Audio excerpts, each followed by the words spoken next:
of success has no basis in law. The respondents have a constitutional right to demand secession, but that can only be done within the confines of the Constitution as stipulated under Articles 255, 256, and 257 of the Constitution.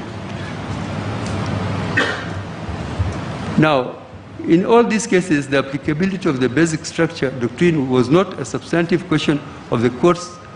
The courts were asked to determine, unlike the present one. So, in this case, through my proposals here, which I don't wish to go through, and I have told you the art of brevity is not donated to everybody, and I'm not one of them. So I'll let you read. But I'd refer to what I've said here.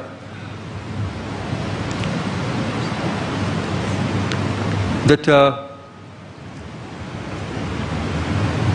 there was this decision by Justice Mativo in the Third Alliance case, Kenya versus another versus Head of Public Service, Joseph Kinyua, and others versus Martin Kimani and others. In that case, Justice Mativo said, he referred to this doctrine and he stated as follows: the command in Article 259 is instrumental in shaping the constitutional jurisprudence in this country. Call it by any name, basic structure, or whatever, but Article 259 provides the manner in which the Constitution is to be interpreted to maintain its fabric, which cannot be dismantled by any authority created by the Constitution itself, be it the Parliament, the Executive, or the Judiciary. Couched in this doctrine are a few crucial aspects. First, that constitutions are considered to be the act of the people as the almighty sovereign. We see this as the power of the people recognized and documented in the preamble of our Constitution, which begins as follows, and I quote, "We, the people of Kenya, exercising our sovereign and inalienable right to determine form of government of our country and having participated fully in the making of the Constitution."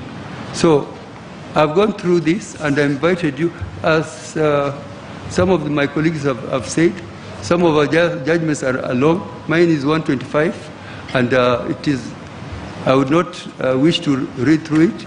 I invite you to read carefully, but after going through all my arguments and citing various cases and showing the historical road we passed to acquire, to get this very important Constitution 2010, of which I'm sure all of us are proud of and all of us cherish, I came to the conclusion, my disposition on this issue, first issue, noting our history, context, and constitutional text, I find that the doctrine of basic structure is applicable to Kenya. Further, that the basic structure of a constitution can only be altered or denatured through the primary constitutional power. C, it's my further finding that the primary constitutional power is the unbound power of the people to make or unmake constitution, and genuine exercise of the same can be identified by the four sequential steps of civic education, public participation, constitution assembly, plus referendum. So I've set out in the judgment what the basic structure entails.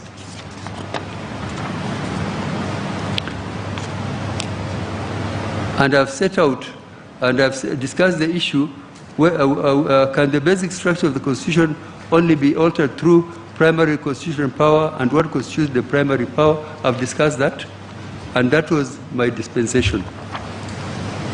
So that is my dispensation in that question, and I invite you to read that. So in the interest of brevity of time, I'll go to another issue. Issue number 2.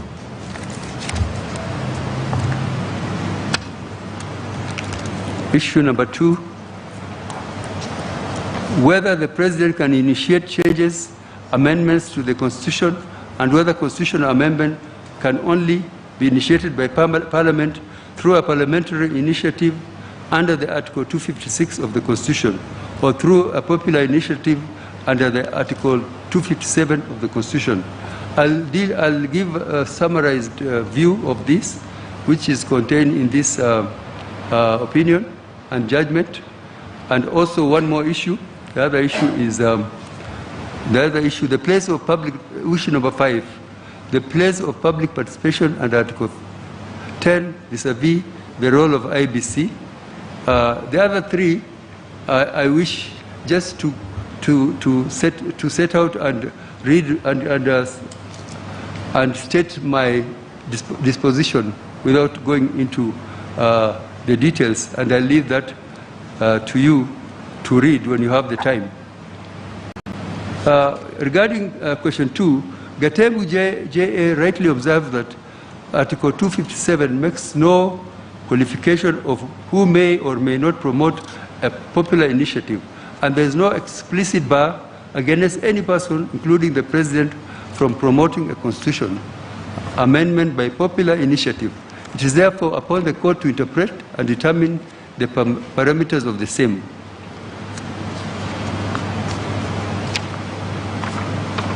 Now, Justice Tuyot gave the historical context of highlighting the genesis of popular initiative, the clauses in the Constitution. This can be traced back to the CKRC final report, where the Commission noted that although the conference agreed the process of constitutional amendment, this must not be left entirely to Parliament. Different options needed further thought, particularly with regard to the exact modalities of engaging the constitutional power of the people. The Commission, in addressing the issue, recommended that that citizen and the civil society may initiate constitutional amendments through a process called popular initiative. This was then captured in the zero draft at Article 346, and the same was retained in the Boma's draft as follows, and I quote, an amendment to this constitution may be proposed by popular initiative signed by at least 1 million citizens to vote. So the genesis of the issue of popular initiative was way back during the CKRC conferences. The same survived the Naivasha Accord of November 2004 and the Kilifi Accord of June 2005. And also, it was retained in the harmonized draft. The objective for the popular initiative, as captured by the final report of the Technical Working Group of Group K of the Constitution of Kenya Review Commission on Constitutional Commission and Amendments to the Constitution held up to the creation of 2010 Constitution, the report said, a committee introduced a novel idea called popular initiative. This is an innovative where the citizen can only by their own motion initiate amendment to the Constitution by way of a popular initiative, either in the form of a general suggestion or a formulated draft bill. The committee explained that their intention was a starting point towards curbing dictatorship by Parliament. Tuyot J.A. went to hold that, contrary to the AG's submission that the intention of the popular initiative was to curb parliamentary monopoly for both people and state organs, the historical perspective demonstrated that the popular initiative was a preserve of the citizens. It's for this reason that I concur with Kiage J. when he concluded that the popular initiative route must be citizen-conceived, citizen-initiated, and citizen-driven process, and the citizens are the ordinary people, whether as individuals or as organized civil groups. Regarding the assertion that the President can initiate process of constitutional amendment by way of popular initiative in his capacity as a private citizen, two pertinent issues arise.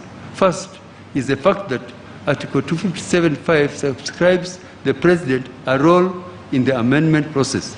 Article 257.5 provides that if a bill to amend the Constitution proposes an amendment relating to matters under Article 255, the President shall, before assenting to the bill, request IBC conduct a national referendum within 90 days. The import of this provision is it assigns the President the power to decide whether or not to hold a referendum. To ensure the integrity of the process of constitutional amendment pursuant to Article 257, we cannot have the President playing the role of umpire, who is expected to be neutral and act in the interest of the nation, in a process where he is also a player advocating for his own personal interests and agendas. Clearly, there would be a serious conflict of interest. This would be detrimental to the interests of the people and the nation. Second is that the President ceases to be an ordinary citizen the minute he takes office. Article 131 describes him as the head of state and government, who exercises executive authority of the Republic. He is also the Commander-in-Chief of the Defense Kenya Forces. He chairs the National Security Council pursuant to Article 240, which exercises supervisory control over national security organs, including the Kenya Defense Forces, the National Intelligence Service, and the National Police Service. He is also the symbol of national unity. He plays the various powerful roles pursuant to Article 132, including appointing cabinet secretaries, attorney general, principal secretaries, high commissioners, ambassadors, as well as diplomatic and consular representatives. He is empowered by virtue of Articles 132, 4D and E to declare a state of emergency or declare war, respectively. He may also, pursuant to Article 192, even suspend county governments, either in emergency arising out of internal conflict or war, for any other exceptional circumstances.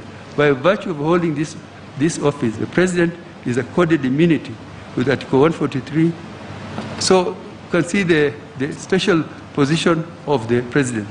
And we are saying, and I'm saying that the President cannot act as a promoter or initiator, even if you have to use that name, initiator, you cannot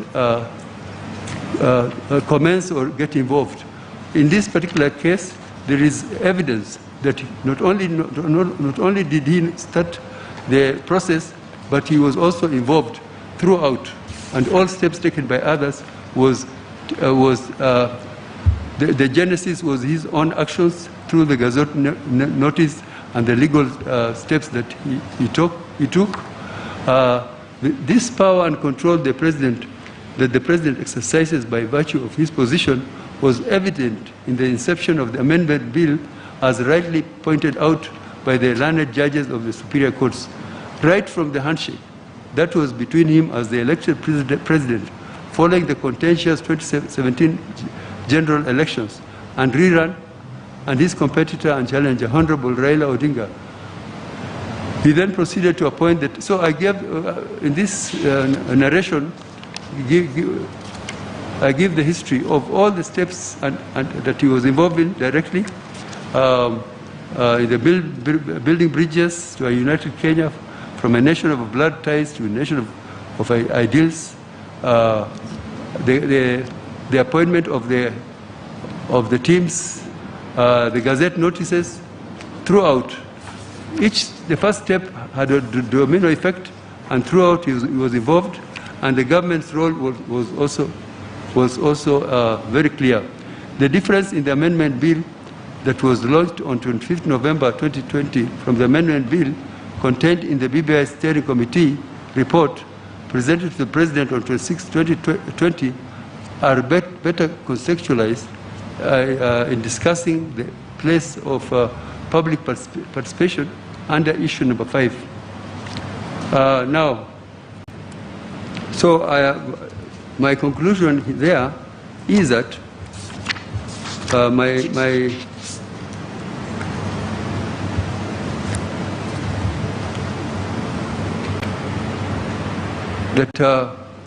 on whether the President can initiate a popular initiative to amend the Constitution under Article 257, it is my finding that he cannot.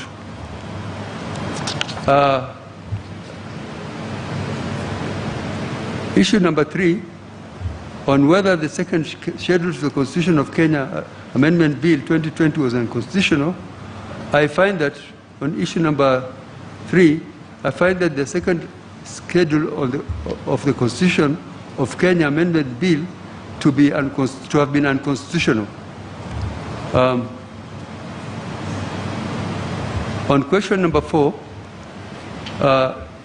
it is my finding that pursuant to Article 143(2), no civil proceedings can be instituted against the President or person performing the functions of the office of the President during their tenure of office with regard to anything done or not done contrary to the Constitution. And regarding public participation, I wanted to say more, but I will wish to save time, and I will invite you to read the judgment. On issue number 5, I find that by the time the process was stopped by the High Court, the public participation undertaken was not sufficient, reasonable, or meaningful. Issue number 6, I find that the IBC was not properly composed or quoried while it undertook the verification of signatures pursuant to Article 257(4) of the Constitution. However, in the light of the decision in Isaac Biot case, IBC's undertakings in compliance with the decision were lawful.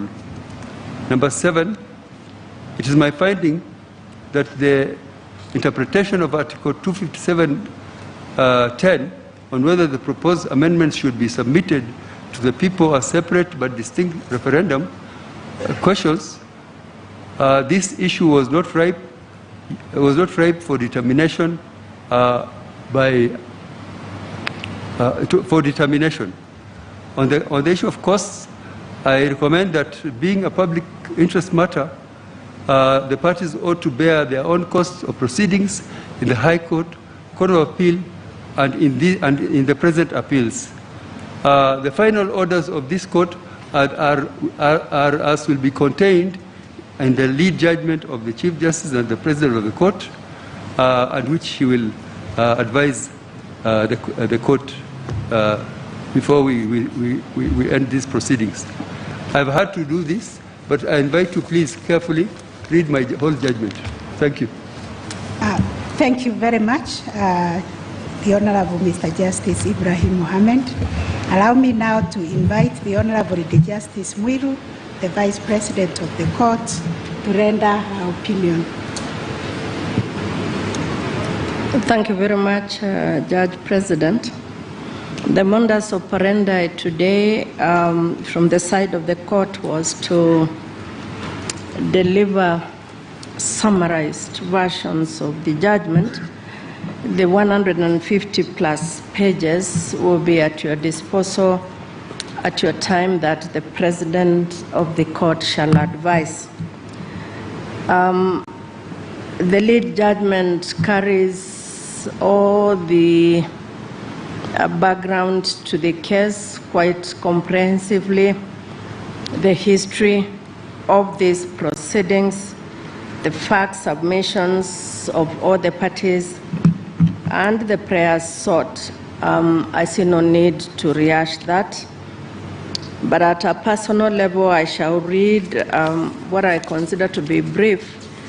The rest, those who are interested in reading judgments afterwards, shall read. To me, democracy is a perpetually contested condition.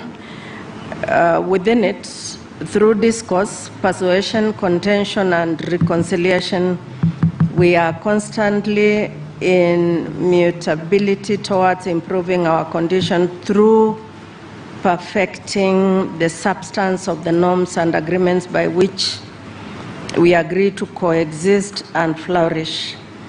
Whilst we see this across our courts every day, there are certain matters that attenuate our constant pursuit of socio-political perfection. The petition before this court is one such. Within the context of our national journey towards perfecting our constitutional democracy, the important role of this court and all parties to this petition becomes all the more apparent. The crux of this petition, as I said, is the extent and nature of constitutional amendment in Kenya, especially within our nation's history of constitutional development, and more specifically, the experiences and processes that birthed the Constitution of Kenya 2010, any initiative that seeks to change that body of fundamental principles according to which we as Kenyans have agreed to be governed, our Constitution deserves the most attention of all Kenyans, whose duty under Article 3 is to respect, to uphold, and defend the Constitution, and all state organs who under Article 2 exercise their delegated authority only through and in accordance with that Constitution. The history of constitutional development in Kenya has been laid out concisely and in detail, both in the High Court and the Court of Appeal, and even in our decisions. This history is most relevant, in my view. This court, the Supreme Court, has on numerous occasions asserted the importance of historical context as a key tool for courts and tribunals in the interpretation of the provisions of our transformative charter. Though a significant factor, it is not and ought not be the only lens through or the weightiest factor upon which we consider the questions of constitutional interpretation. Professor Richard Albert referred to in both the judgments of the superior courts below, speaks of the, quote, rise of unamendability, unquote, and the quality of formal amendment rules in terms of their availability for both good and ill, as posing a challenge for constitutionalism, in that though rules of change are indispensable for the functioning of constitutional democracy, they at once, quote, open the door to the demise of constitutional democracy itself, unquote. Therefore, may poses the question, how then, quote, can we protect constitutional democracy from the misuse of its own devices, unquote? The late Professor H.W. Okoth-Ogendo illuminates this discussion by pointing out that it is pointless having a constitution if constitutionalism is not our concern. I am most cognizant of our history as a country, as well as the history of the development of our much cherished 2010 Constitution. I'm also aware of the principles developed by this court regarding historical context in the interpretation of the Constitution, a living document that speaks from the past through the present to the future. I must, however, state that the role of our courts must remain within the architecture of the Constitution. It is bound by it. All courts are bound by it.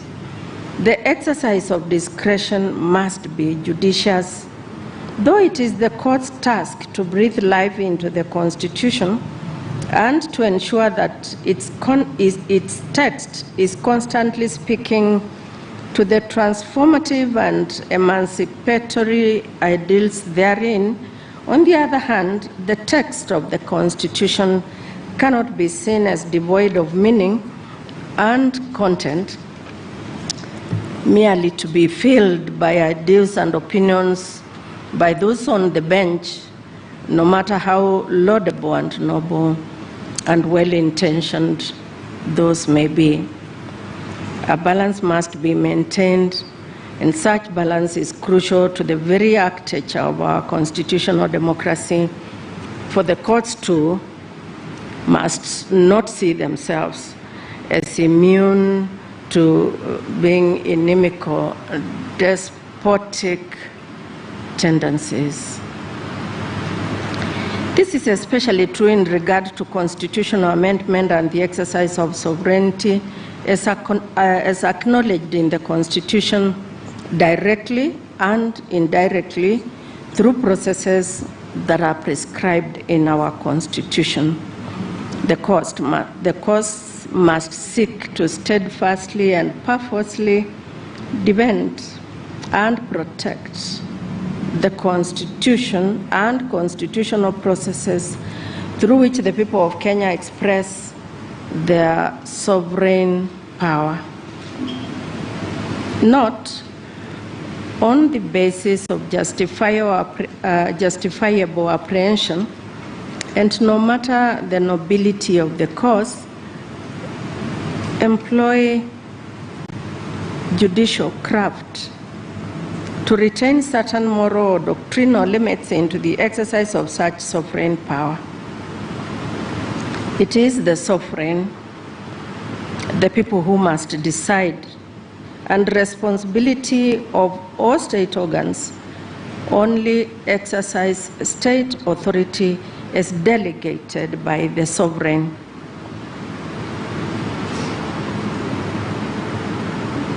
That is to remove all extra constitutional impediments to the free exercise of such sovereign power.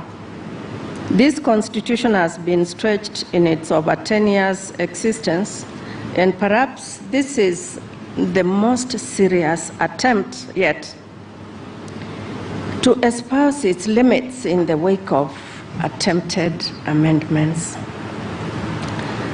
To demonstrate the magnitude of this case before these courts, while the High Court framed 13 issues for determination arising out of the consolidated petitions, the Court of Appeal expanded them to 21.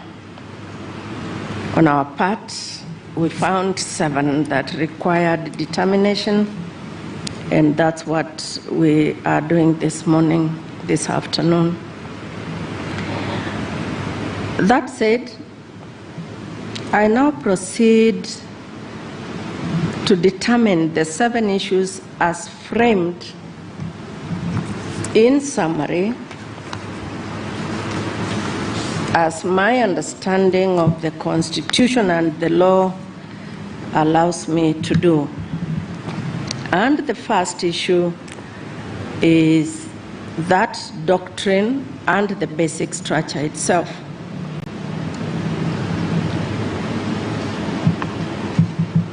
If a doctrine is a legal principle of long usage that is widely accepted as such, then my finding is that the Kesavananda case is a judicial reasoning which cannot be elevated to a doctrine above the Constitution.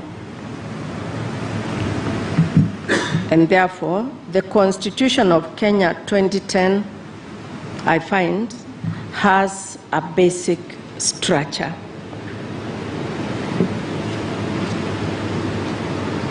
But as for the basic structure doctrine, I find that the same is not derivable from our Constitution, and that structure, wherever else it may be found and applied, does not, in my view, apply in the Kenyan constitutional context. The manner and process through which sovereign power is exercised in this country is by the citizens in its different forms and is fundamentally important under our constitutional architecture, and the Constitution can be changed through other mechanisms, not limited to the primary constituent power. The second issue, the President, in my reading of Article 143, cannot, no, not 143, sorry, Article, issue number 2, the President cannot directly initiate changes or amendments to the Constitution. An amendment of the Constitution can only be initiated through a parliamentary or popular initiative under Articles 256 and 257 of the Constitution of Kenya 2010.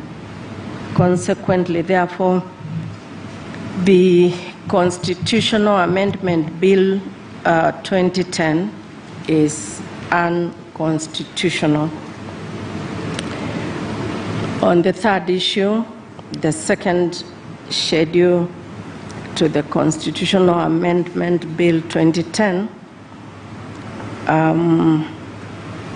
I find no difficulty in finding that that bill is unconstitutional insofar as it directs the IEBC on not only the elimination of the number of constituencies, but also the distribution of the proposed new constituencies and the timelines within which to operationalize the same within the constitutional parameters that are given in Article 87 of the 2010 Constitution.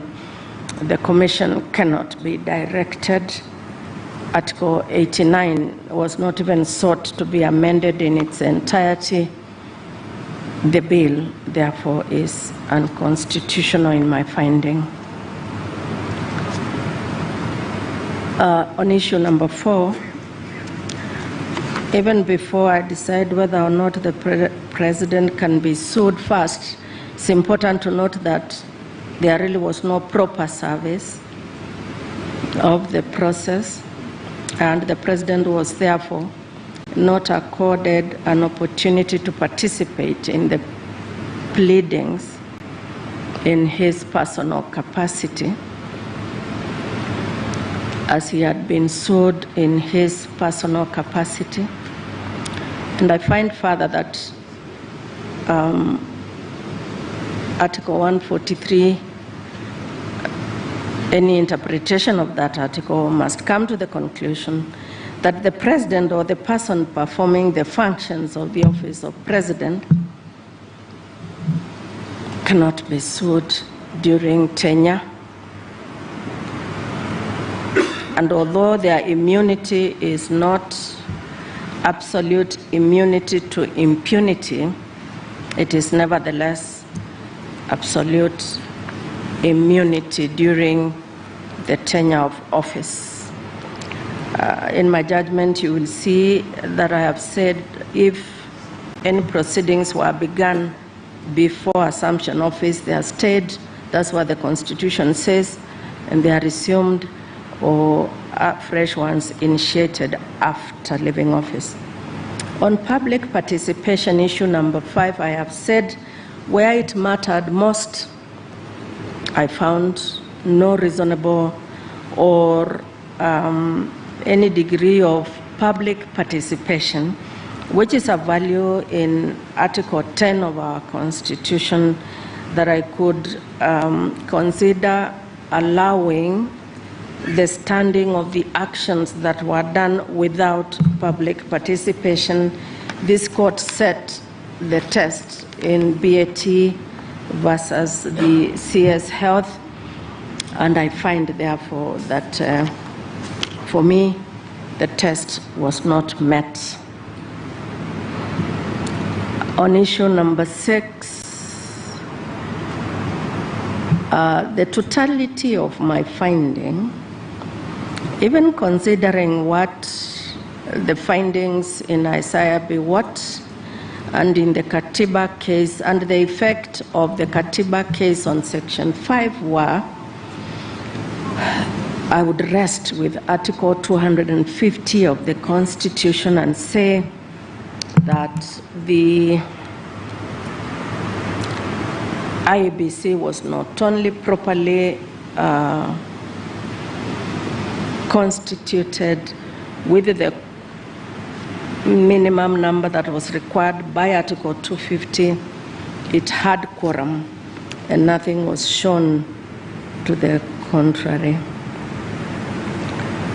The last issue, on the last issue as to the referendum question, I agree with all my colleagues in this court and in the courts below that have said that the matter was not ripe.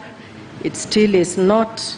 The bill never went past the IEBC for it to be submitted to referendum. I find, therefore, that engaging in a discussion in that matter is a complete waste of precious judicial time, and I would not get myself entangled in such a non-issue as that one. As to costs, this being a public litigation issue, I would say that they lie with each party, and those are the orders. The body of the judgment shall give my explanations for each of my findings. I thank you, Judge President. Thank you very much, the Honorable Lady Justice Mwilu, Vice President, for that rendition. Before I read the final disposition of the court, allow me to express the court's appreciation to all counsel and all parties and amici appearing in this matter for your erudite and well-researched oral and written submissions. We also wish to thank you for patiently sitting and bearing with us for the last 6 hours as we delivered this judgment. The court notes in a special way the galaxy of legal luminaries, among them distinguished legal scholars, professors of constitutional law from Kenya and other jurisdictions who joined this case to enrich our judgment. We found their views very useful, although they were varied and divergent, especially on the applicability of the basic structure and doctrine and whether it had acquired international application under the provisions of Article 2.5 of the Constitution. The court's decision has been enriched and benefited a great deal from the arguments advanced by all the parties who appeared before us. We hope with the full noise of time, even our local scholars will find their way in other jurisdictions, in other countries, America, Germany, or even Africa, to share our rich jurisprudence in those courts. We also wish to thank our law clerks for their research and exceptional industry in supporting the work of this court. That said, in the course of writing this judgment, the court observed with concern some commentaries on the pending judgment carried out in the social media by some counsel, some of whom are appearing in this matter. The contents of those social media commentaries were, in our view, meant to influence, intimidate, or scandalize the court. This unfortunate practice is emerging, and unless it is checked, it will erode the confidence and the dignity of the court. It would also amount to unprofessional conduct, especially by counsel appearing in this matter, and even counsel who are not in this matter, but know very well that they cannot comment on a matter that is pending judgment. It is a well-established practice that counsel and indeed parties should refrain from directly or indirectly trying to improperly influence the courts to rule in one way or the other. Once judgment has been reserved and judges retreated to consider submissions and write judgments, learned counsel Mr. Nelson Avi and Ms. Esther Angawa, who appeared for the first to the fifth respondents, took to the social media, Twitter, on different occasions, on 19th February and 15th February 2022, and they cast aspersions on the court. For counsel to appear before the apex court, then proceed to hurl unnecessary diatribe, insults, and speculations on a pending judgment amounts to unethical conduct on the part of the counsel. The use of social media to disparage the court with the intention of lowering the dignity and the authority of the court or influencing the outcome of the case pending before the court is a trespass on the bounds of legitimate advocacy and moves to the realm of professionalism to professional misconduct. This is in line with the provisions of Section 61 of the Advocates Act that deals with dishonorable conduct incompatible with the status of an advocate. Equally culpable is the conduct of senior counsel, Mr. Ahmed Nasir Abdullahi, who, though not counsel appearing in this matter, took the lead role in disparaging and besmashing the court as evidence from his posts on Twitter on 8th February 2022, 15th February, and even as late as yesterday, the 29th March 2022.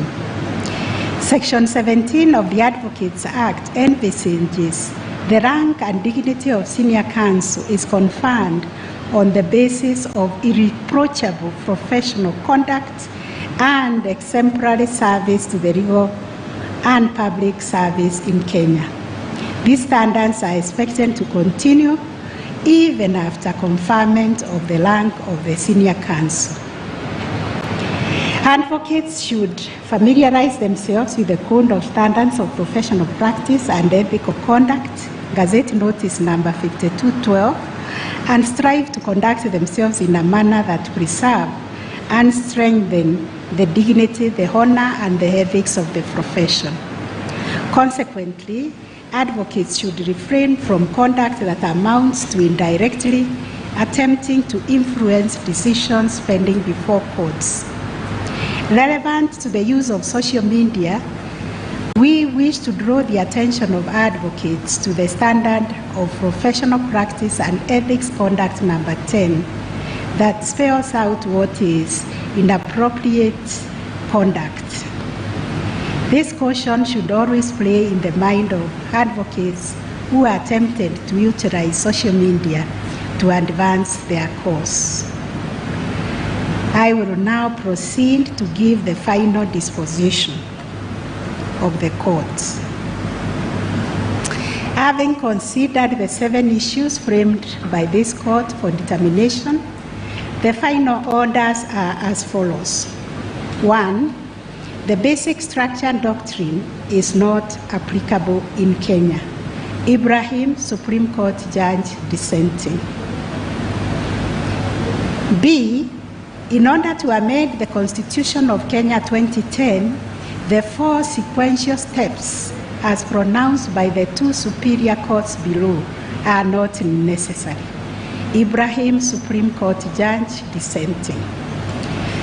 On the second issue, the first part A, the President cannot initiate constitutional amendments or changes through the popular initiative under Article 257 of the Constitution. Njoki Ndong'o, Supreme Court Judge, dissenting. The B aspect of that, issue 2, the President initiated the amendment process in issue. Njoki Ndong'o and Lenaura, Supreme Court Judges, dissenting.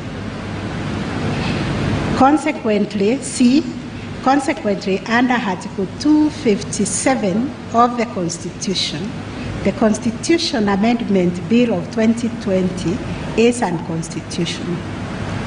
Njoki Ndong'o and Lenaura, Supreme Court Judges, dissenting.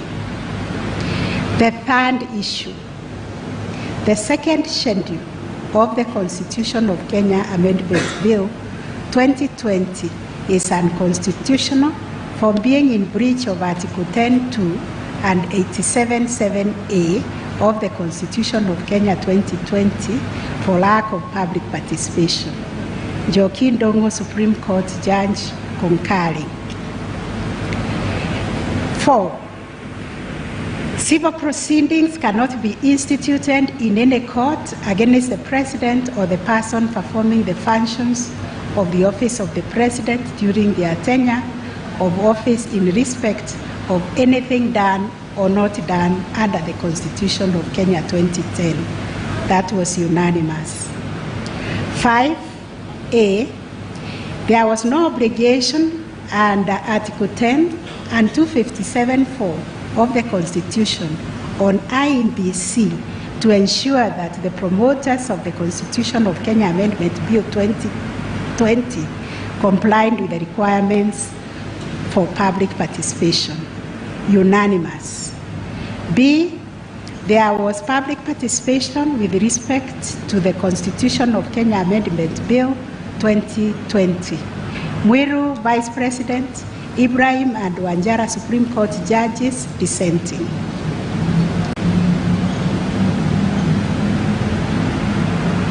Five, IBC had the requisite composition and quorum to undertake the verification process under Article 257(4).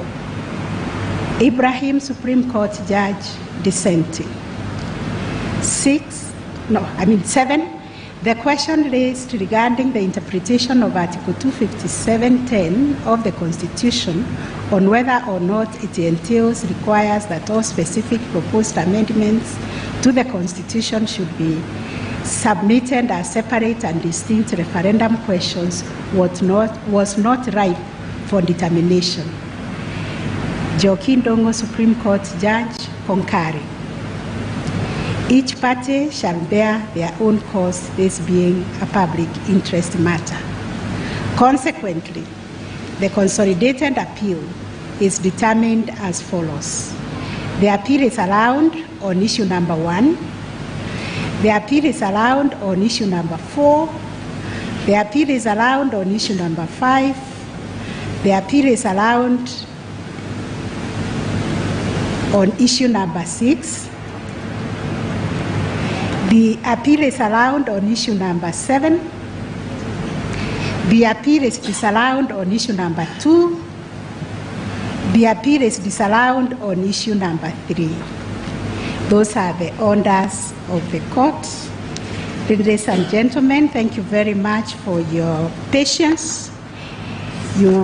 We will seek your indulgence to perfect the final judgment. As you can see, we have so many pages to put together to come up with one judgment.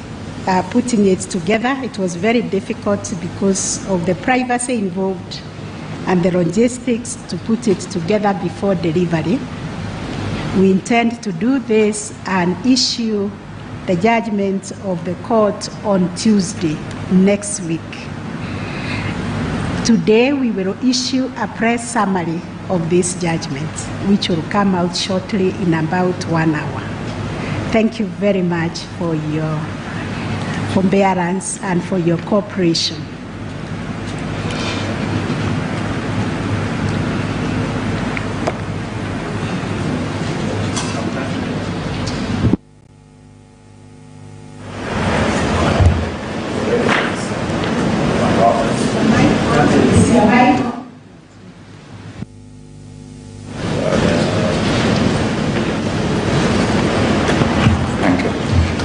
I was saying, Madam President, Madam Deputy President, Your Ladyship, my Lords, we take this opportunity on behalf of Council to thank you most sincerely for your very detailed decision on these very difficult and fundamental issues which have the effect on the future progress of constitutionalism in this country for many years to come. I think I talk on behalf of all counsel when I say they are very grateful for your patience, your industry, and the detailed means and effect by which this judgment has been delivered. I also take this opportunity to apologize on behalf of Solicitor General, who was here representing the AG, but had to leave because he is before another bench. Thank you, my ladies, my lords. Thank you very much for those kind words. The court is now adjourned. Have a very nice afternoon and God bless you.